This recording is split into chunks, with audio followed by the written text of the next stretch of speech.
እቺ ነውር ጌጧ በስርዓት አግብታ ያረገዘች ይመስል በስርዓት ተኩላ ወግ ማረግ አይታ ያረገዘች ይመስል የሰው ባል መቀማቷ የሰው ባል አፈቅርሃለሁ ማለቷ የሰው ባል ላይ መንጠልጠሏ ሳያንስ አረገዝኩልክ ብላ ሰዎቹን ሁሉ ወንጀለኛ ካስባለች ካስደረገች በኋላ ተደብቃ ነውር ጌጧ ብልግናዋ አደባባይ ላይ እንዴ ብሎ ይወራላት። ዛሬም ግን አደባባይ ላይ ብልግናዋን ማውራቷ አላቆመችም። ይሄን ብልግናዋን ደብቃ እንደገና አሁን መጣ ብዙዎችን ካባላች በኋላ እርጉዝ ነኝ ብላ ቴስት ማየት ትችላላችሁ። እንደው በስርዓት ያገባሽ መሰለሽ እንዴ? አንቺ እኮ ብዙዎችን በቃ ተንበርክኮ የሆነ ወንድ ልጅ ቀለበት ካደረገላችሁ አልጋ ላይ ውጡና ወዲያውኑ አርግዙለት እኮ መልእክት ነው እያስተላለፍሽ ያለሽው። ልጃገረድ የሚባል እኮ ሚዲያ ውስጥ ጠፋ። ሚዲያው ላይ ብቻ አይደለም ከሚዲያው ጀርባ እንኳን ልጃገረድ በአግባቡ ተከባብሮ ፍቅረኛ እንዳይኖር ተከባብሮ ክብሩን ጠብቆ እንዳይኖር ነው ያደረግሽ ያለሽው። አንቺ ክብር የሌለሽ ሴት ማለት ነው። ክብራችሁን ሚዲያ ላይ ያዋረዳችሁና ክብሬ ትላላችሁ። ክብር እንዳለው ሰው ክብረ ቢሱላ ማለት ነው።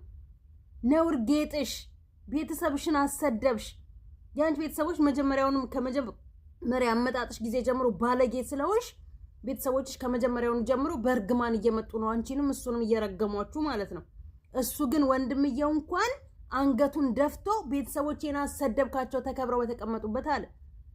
ልጁን አንገቱን አስደፋሹ። ልጁን በአግባቡ ማሳደግ ሳይችል ሌላ ሁለተኛ ልጅ በአመት ውስጥ 3 ልጅ አስረከባችሁት ለልጁ። በየቀበሌው በየወረዳው ሴቶቹ እንደሆነ በአሁን ሰዓት ላይ ብዙ ድራማዎች ይሰራሉ፣ ብዙ ስራዎች ይሰራሉ። ሪል ግን የሚሰሩት ይብሳሉ ከድራማው በላይ ማለት ነው። ጋጦጥ እየሆኑ የወጡት በድራማ ውስጥ የሚያስተላልፉት መልእክት የብልግና ሆኖ ስለሆነ ጨዋ ሰው ጠፋ። ጨዋ ሰው ሚዲያ ላይ አጣል።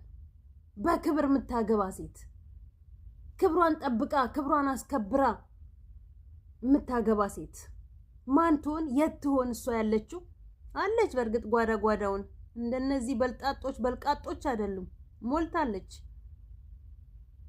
ሴት ልጅ ያላችሁ ግን እግዚአብሔር ይሆናችሁ፣ እግዚአብሔር ያሳድግላችሁ። እውነት ለመናገር